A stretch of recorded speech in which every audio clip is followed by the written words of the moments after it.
Sir 2 दिनों का जो आयोजन था वो बड़ा शानदार रहा। हम लोग खासकर वर्धा को लेके जो हम लोगों के दिमाग में छवि हुआ करती थी, वो यहाँ आके जो प्रकृति के बीच में बसा हुआ ये मतलब एक विश्वविद्यालय है जहाँ पे स्पिरिचुअल और आलोक जी के शब्दों में कहें तो ऑक्सीजन बहुत है। तो एक ब्लॉगर जो कि न्यू मीडिया है, ये सेमिनार आयोजन और इसकी सफलता, ये पूरा विज़न क्या है, मतलब कैसे प्लान किया आपने? हालाँकि मुझे पता है कि इलाहाबाद में इसकी पहली कड़ी थी। तो देखिए, ब्लॉगिंग एक बहुत महत्वपूर्ण माध्यम के रूप में उभरने जा रही है। दूसरी भाषाओं में तो खैर ये एक महत्वपूर्ण माध्यम बन ही गई है, लेकिन हिंदी में भी आप पाएंगे कि धीरे धीरे इसके प्रति अवेयरनेस बढ़ रही है। और ये विश्वविद्यालय महात्मा गांधी अंतर्राष्ट्रीय हिंदी विश्वविद्यालय मुख्य रूप से बना ही इसलिए है कि हिंदी की जो भी रचनात्मकता है उसे उसके लिए समन्वयक का काम कर सके, उसे लोगों को आपस में, उस माध्यम में काम करने वाले लोगों को आपस में जोड़ने का काम कर सके। माध्यम को विकसित करने के लिए तकनीकी और कंटेंट के स्तर पर जो कुछ संभव हो सके वो कर सके। तो महात्मा गांधी अंतर्राष्ट्रीय हिंदी विश्वविद्यालय ने ब्लॉगर्स का जो सम्मेलन कराया वो मुख्य रूप से इसी को रेखांकित करने के लिए किया है कि ये इस माध्यम का ज़्यादा बेहतर रचनात्मक इस्तेमाल कैसे हो सकता है और हिंदी को एक विश्व भाषा बनाने में किस तरह से ये माध्यम मददगार हो सकता है। जी सर, आपका सर अनुभव कैसा रहा? जो लोग आए थे यहाँ पे, आपने उद्घाटन भाषण भी दिया, लास्ट में लगातार बैठे भी रहे आप। जी, तो मुझे तो बहुत अच्छा लगा क्योंकि मैंने देखा कि देखिए, ये एक सच्चाई है कि इंटरनेट पे हिंदी मुख्य रूप से निजी प्रयासों से पहुंची है। ये जो ब्लॉगर्स हैं इनका बहुत बड़ा योगदान है, या जो फॉन्ट्स विकसित हुए हैं इंटरनेट पर, उनमें भी आप पाएंगे कि मुख्य रूप से निजी श्रम और निजी पूंजी लगी है। तो ब्लॉगर्स जो आए थे उनसे बात करके मुझे सबसे अच्छा ये लगा कि इनके मन में हिंदी को लेकर के खास तरह की रागात्मक चिंता है। ये चाहते हैं कि हिंदी न सिर्फ समृद्ध भाषा बने, हिंदी न सिर्फ अलग अलग माध्यमों को अभिव्यक्त करने का एक मंच बने, बल्कि हिंदी एक सही अर्थों में विश्व भाषा बन सके। आपने देखा होगा इसमें कुछ अंतर्राष्ट्रीय ब्लॉगर्स भी थे। तो कविता जी थी, कविता वाचक नवी जी थी।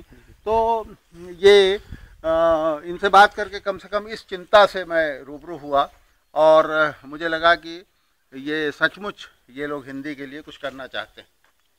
सर ओवरऑल जो न्यू मीडिया है उसको लेके आपका थोड़ा खट्टा मीठा सा अनुभव रहा है निजी तौर पे, तो इसको मतलब किस इस रूप में देखते हैं भविष्य में कि चीज़ें किस दिशा में जाएंगी? देखिए, मैं तो इस आपने देखा होगा कि इस पूरा जो ये 2 दिनों का कार्यक्रम था, इसका जो शीर्षक ही था, जो केंद्र में जो चिंता थी वो ब्लॉगिंग की नैतिकता को लेकर के थी।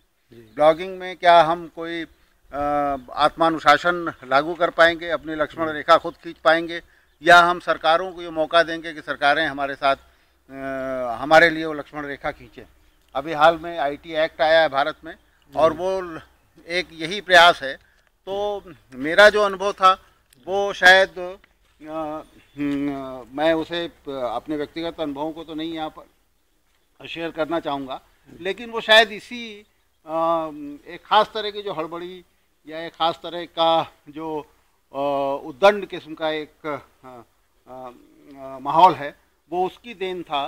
क्योंकि अगर आप बिना तथ्यों को जांचे परखे, बिना अपनी भाषा के बारे में सतर्क हुए आप कुछ लिखते हैं या कुछ पब्लिश करते हैं ब्लॉग पर, तो वो एक ख़ास तरह का जोखिम आप अपने लिए भी निमंत्रित कर रहे हैं। क्योंकि जो नया आईटी एक्ट आया है और उसमें बहुत सारी चीज़ें दंडनीय बनाई गई हैं और आप उस व्यक्ति के साथ तो निश्चित रूप से ज्यादती कर ही रहे हैं जिसके बारे में आप इस तरह की चीज़ें लिख रहे हैं।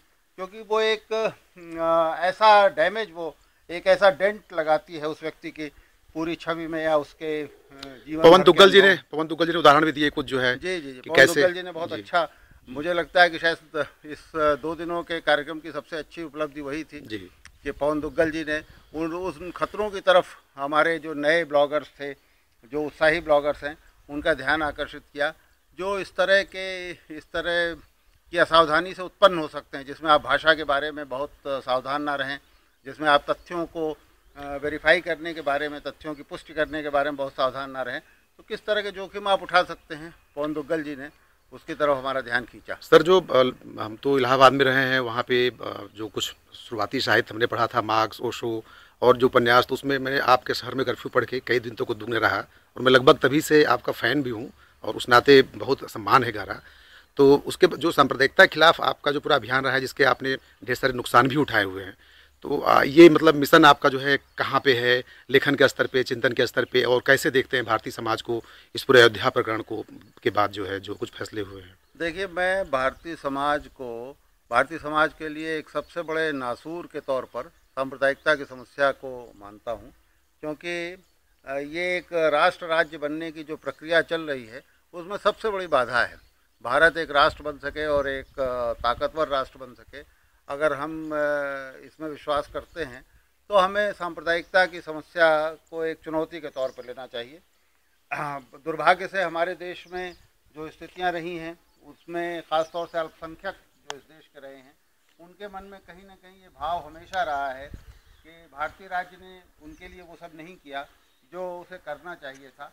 या बहुत सारे दंगों में आपने पाया होगा कि भारतीय राज्य की जो सबसे जो एक विजिबल जो ऑर्गन है, जो सबसे दृश्यमान जो अंग है, पुलिस, उसने वो सब चीज़ें की जो उसे नहीं करनी चाहिए थी। तो मेरी दिलचस्पी तो एक अकादमिक स्तर पर इस समस्या में हुई थी, और मैंने अपने छात्र जीवन से भारतीय समाज को समझने की कोशिश की और इस समस्या को भी एक अकादमिक स्तर पर समझने की कोशिश की।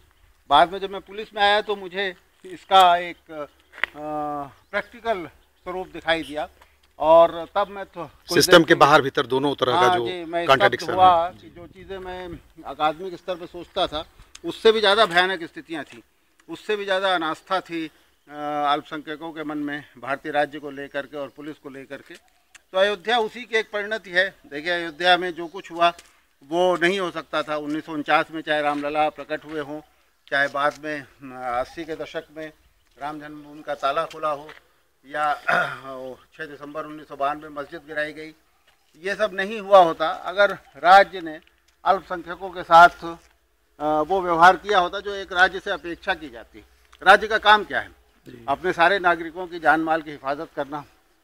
तो वहाँ पर कहीं ना कहीं हमसे चूक हुई है, और हमें उसका मतलब, हमें से मेरा मतलब जो हिंदू समाज है, जो बहुसंख्यक समाज है इस देश का, उसको कहीं ना कहीं इसका पश्चाताप करना चाहिए। सर, ये अभी कुछ ब्लॉग के लेवल पे भी आपने कुछ ब्लॉग बनाया हुआ है, इस पे लेके आपने पिछले दिनों जो बात हुई थी, कुछ आपका एक ब्लॉग है जिसमें आप कुछ नए चीज़ों को डाल रहे हैं। असल में एक ब्लॉगर के तौर पर मैं बहुत गंभीर काम मैं कभी नहीं, क्योंकि मेरा तो दूसरा माध्यम है। मैं तो मुख्य रूप से आप जानते हैं कि लिखता पढ़ता हूँ कलम के माध्यम से, तो ब्लॉग को लेके बहुत तो नहीं, लेकिन एक छोटा सा ब्लॉग मेरा है जिसमें कोई दिलचस्पी की चीज़ मिलती है तो मैं उसमें डाल देता हूँ। क्या नाम है सर उसका? विभूति नारायण जी .blogspot.com। सर, ये क्या आपने पूरे जीवन के जो अनुभव हैं, संस्मरण हैं, और तमाम तरह के बेरोस और बिंदास बयानों को लेके आप चर्चा में रहे हैं, रहते रहे हैं, और आपके जो खुद सोचते हैं उसको आप बोलते हैं मन से भी, उससे कई बार कंट्रोवर्सी भी हो जाया करती है। तो कई लोग कहते हैं कि आप राजेंद्र यादव को भी मात दे रहे हैं, मतलब प्रसिद्धि के मामले में जो है। तो क्या इन सारे कोई चीज़ सायास नहीं करता। ये बात सही थी कि सांप्रदायिकता को लेकर के खास तरह से मैं सोचता था, और पुलिस में आने के बाद भी उस पर लिखता पढ़ता रहा, बोलता रहा। लोग कई बार आश्चर्य भी होता था कि सर्विस में रहते हुए एक IPS अफसर कैसे बोल सकता है। उसके अपने जोखिम थे, जाहिर है कि मैं उसके लिए कोई मेरे मन में पश्चाताप नहीं, क्योंकि वो तो जानबूझ करके उठाया गया जोखिम था। तो अगर कुछ नुकसान हुआ होगा तो उसके लिए मुझे कोई अफसोस नहीं है। पर ये जो विवाद अभी हाल में उठा नया ज्ञानोदय के मेरे इंटरव्यू को लेकर के, उसके लिए तो मुझे सिर्फ इतना कहना है कि वो एक गंभीर विमर्श का मौका था, जो मैं अपनी असावधानी भी मानता हूँ। कुछ शब्दों का मैंने इस्तेमाल किया जिनका इस्तेमाल नहीं करना चाहिए था, और उससे वो गंभीर विमर्श का मौका चला गया। बजाय उस पर गंभीर विमर्श करने के हम लोग गाली गलौज पे उतारू हो गए, और कुछ लोगों का व्यक्तिगत एजेंडा था। कालिया जी को कुछ लोग ज्ञानोदय से हटाना चाहते थे, कुछ मुझसे ईर्ष्या करते थे। तो वो सारे लोग मिल करके उन्होंने इस तरह का पूरा माहौल बनाया, जैसे लगा कि मैं स्त्री विरोधी हूँ, और पिछले 35-40 सालों का जो मेरा लेखन था, या जो मेरे सोचने का तरीका जाहिर है कि आप एक लेखक को उसके लेखन से ही पहचानते हैं, बहुत कम लोगों को उसके व्यक्तिगत जीवन में झांकने का या उससे मिलने जुलने का मौका मिलता है। तो वो जो 35-40 साल का जो कुछ था उसको नकारने की कोशिश की गई, लेकिन उसमें मैं अपनी गलती भी स्वीकार करता हूँ कि कुछ शब्दों का इस्तेमाल नहीं होना चाहिए था। पर मैं ये भी मानता हूँ कि अब जब ये सब कुछ ठंडा पड़ गया है और जो शुरुआती आवेग था और जो जो लोग इसमें लगे हुए थे विवाद को हवा देने में और उस विवाद के बहाने कालिया जी को या मुझे नुकसान पहुंचाने में, अब वो ठंडे पड़ गए हैं, तो अब शायद इस पर कोई गंभीर चर्चा हो सके।